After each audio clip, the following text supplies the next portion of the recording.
ಇನ್ನು ದಾವಣಗೆರೆ ದಂಗಲ್ಗೆ ಸಂಬಂಧಪಟ್ಟ ಹಾಗೆ ದಾವಣಗೆರೆ ಚುನಾವಣೆ ಸಂದರ್ಭದಲ್ಲಿ ಪಕ್ಷ ವಿರೋಧಿ ಚಟುವಟಿಕೆ ಈಗ ಆರೋಪ ಸಚಿವ ಜಮೀರ್ ಮೇಲೆ ಈಗ ಬಲವಾಗಿ ಕೇಳಿ ಬರ್ತಾ ಇದೆ.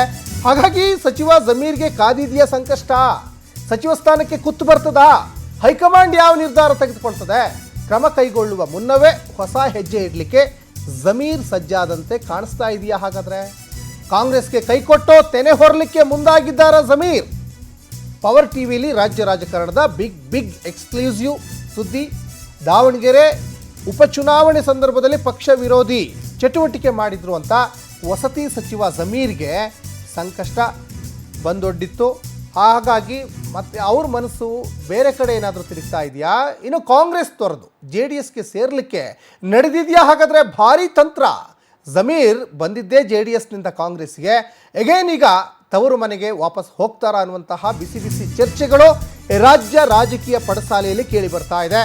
ಕಾಂಗ್ರೆಸ್ ತೊರೆದು JDSಗೆ ಸೇರ್ಲಿಕ್ಕೆ ನಡೀತಾ ಇದೆಯಾ ಏನಾದರೂ ತಂತ್ರಗಾರಿಕೆ? ತೆರೆಮರೆಯಲ್ಲೇ ಸಿದ್ಧತೆ ನಡೆಸಿದ್ದಾರಾ CM ಸಿದ್ದು ಆಪ್ತ ಜಮೀರ್? ಕೇಂದ್ರ ಸಚಿವ ಕುಮಾರಸ್ವಾಮಿ ಜೊತೆ ಜಮೀರ್ 1-to-1 ಸಭೆ. CM ಭೇಟಿಗೂ ಮುನ್ನ ಕೇಂದ್ರ ಸಚಿವ HD ಕುಮಾರಸ್ವಾಮಿ ಜೊತೆ ಜಮೀರ್ ಚರ್ಚೆ ಮಾಡಿದ್ದಾರೆ ಅಂತಲೂ ಹೇಳಲಾಗ್ತಾ ಇದೆ.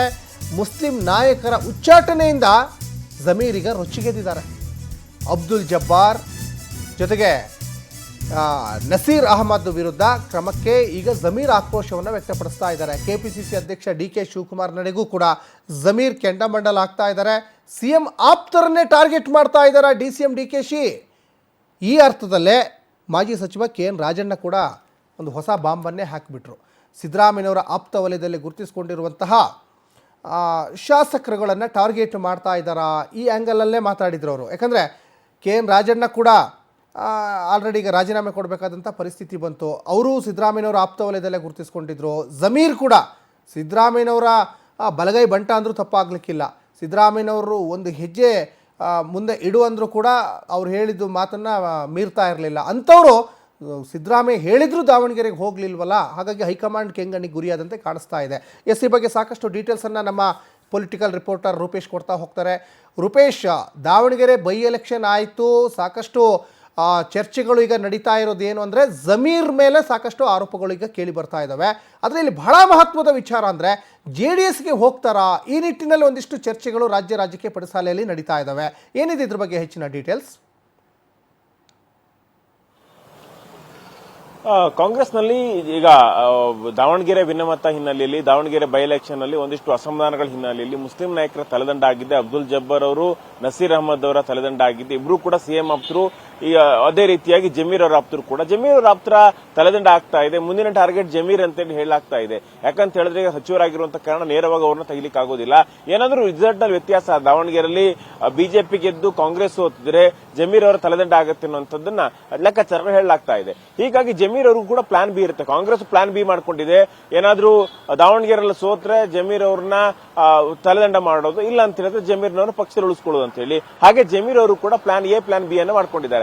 ಜಮೀರ್ ಅವರ ಪ್ಲಾನ್ ಬಿ ಏನಂತ ಹೇಳಿದ್ರೆ ಏನೋ ಆ ರೀತಿ ಶಿಸ್ತು ಕ್ರಮ ಆಗಿಲ್ಲ ಅಂತ ಹೇಳಿದ್ರೆ ಕಾಂಗ್ರೆಸ್ ನಲ್ಲಿ ಇರೋದು, ಏನಾದ್ರೂ ಈಗ ಕಾಂಗ್ರೆಸ್ ಶಿಸ್ತು ಕ್ರಮ ತೆಗೆದುಕೊಳ್ತೀವಿ ಅಂತ ಹೇಳಿದ್ರೆ JDS ಅಂತ ಹಾರೋದಕ್ಕೆ ಪ್ಲಾನ್ ಮಾಡ್ಕೊಂಡಿದ್ದಾರೆ. ಹೀಗಾಗಿ ಕುಮಾರಸ್ವಾಮಿ ಅವರು ಅದೇ ರೀತಿಯಾಗಿ ಜಮೀರ್ ಅಹಮದ್ ಅವರು ತಾಜ್ ವೆಸ್ಟ್ ಎಂಡ್ ಹೋಟೆಲ್ ಅಲ್ಲಿ ಸಭೆ ಮಾಡಿದ್ದಾರೆ. ಮೊನ್ನೆ CM ಭೇಟಿ ಜಮೀರ್ ಅವರು ಬರ್ತಾರಲ್ಲ, ಅದಕ್ಕಿಂತ ಮುಂಚಿನ ಒಂದು ಸಭೆಯನ್ನ ಮಾಡಿದ್ದಾರೆ. ಸಭೆಯಲ್ಲಿ ಇಲ್ಲಿ JDSಗೆ ಬರೋ ಬಗ್ಗೆನೂ ಕೂಡ ಜಮೀರ್ ಅವರು ಪ್ರಸ್ತಾಪ ಮಾಡಿದ್ದಾರೆ. ಅದಕ್ಕೆ ಪಾಸಿಟಿವ್ ಆಗಿ ಕುಮಾರಸ್ವಾಮಿ ಅವರು ಮಾತಾಡಿದ್ದಾರೆ ಅಂತ ಹೇಳಲಾಗ್ತಾ ಇದೆ.